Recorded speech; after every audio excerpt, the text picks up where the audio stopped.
कयो जनसार जानब आयो आयो जानब आयो आयो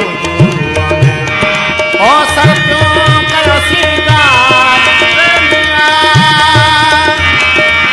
सर क्यों कयो श्रृंगार सोना साईं सब कयो जनसार टंडोला अलग सुल्तानाबाद स्टाफ वेझो दुरूदन जे बादशाह बावफा मोहम्मद अली कलंदरी जे सालियानो उर्स वॾी अक़ीदत ऐं एहतराम सां मल्हायो वियो। पूरी सिंध मां आयल पांधेड़नि उर्स मुबारक ते मुनक़द सालियाने दुरूद पाक जे किरोड़े तोहफ़ा खणी दरगाह ते पहुता। अंजुमन गुलामान कलंदर जे सरवाण सैयद गुलाम हैदर शाह कलंदरी पारां बावफा मोहम्मद अली कलंदरी जी जिंदगी दुरूद पाक अल्लाह पाक जी वहदानियत प्यार अमुन मोहब्बत भाईचारे जो दर्स ॾिनो। जॾहिं अंजुमन गुलामान कलंदर जे सरवाण सैयद गुलाम हैदर शाह कलंदरी पारां लिखियल किताब असबा के इश्क जा तोहफ़ा पिण आयल मेहमानन ऐं ग्रुपन में विराया विया।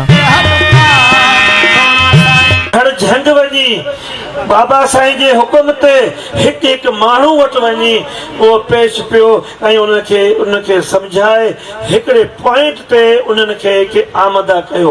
मुंहिंजा दोस्तो, इल्म जी किथे भी खोट न है। इल्म तव्हांखे हर हंधि मिलंदो, तव्हांखे अक़ल भी मिलंदा, फ़लसफ़ा भी मिलंदा, कई तव्हांखे सोचूं भी मिलंदियूं, पर हिकु अहिड़ी सोच जेका उन सोच खे भी मुतासिर करे, जेकी हिकु इंसान खे भी इंसान ठाहे, हिकु हैवान खे भी इंसान ठाहे। इंसान तो आहे, पर इंसान में जॾहिं हैवान दाख़िल थी तो वञे, उन हैवानियत खे भी उन इंसान जी सोच इंसान थी करे। ही जो प्रोग्राम असांजो थी रहियो आहे, इहो साईं मोहम्मद अली बलोच साहब जेको असांजो अंजुमन गुलामन कलंदर जो वेलफेयर जो साबिक़ा सरवाण भी हुयो ऐं असांजो मोहसिन भी हुयो, जिने असांखे हिन अज़ीम राह ते हमवार कयो, असांखे सिरात ॾेखारी, दुरूद करीम जी वाट ॾेखारी ऐं असां ते काफ़ी उन अज़ीम शख़्स जा एहसान हुया। उन जी रहलत 28 मुहर्रम अल हराम 2016 में थी, जंहिंजो उर्स पाक करे असां मल्हाए रहिया आहियूं। 2.5 खरब दुरूद पाक जी महफ़िल, जेको असांजो टारगेट हूंदो आहे हिकु महीने जो। हिकु महीने में इहे असांजा दोस्त जेके दर दर वञी असांजे माउरुनि भेनरुनि खां, दोस्तनि खां, कॉलेजनि में, यूनिवर्सिटियुनि में, स्कूलनि में, मदरसनि में उहे बाक़ाइदा दुरूद पाक पढ़ियो वञे थो।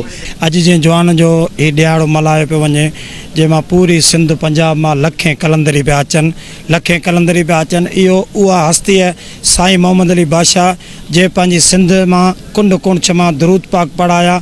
लखनि जे तइदाद में, करोड़नि जे तइदाद में अॼु खरबनि दुरूद पाक जी महफ़िल।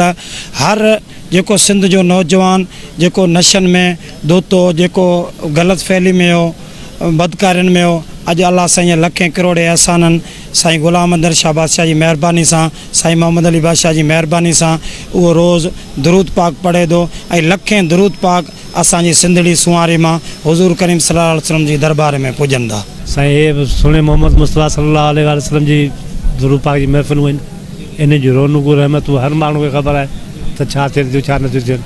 आखिर में अंजुमन गुलामान कलंदर जे सरवाण सैयद गुलाम हैदर शाह कलंदरी पारां पूरे आलम इस्लाम जे लाइ दुआ पिण घुरी वई, जंहिंमें हज़ारे माण्हुनि शिरकत कई। कैमरामैन शफी बलोच सां गॾु अल्लाह बचायो लिगारी, धरती टीवी, सुल्तानाबाद, टंडोला यार।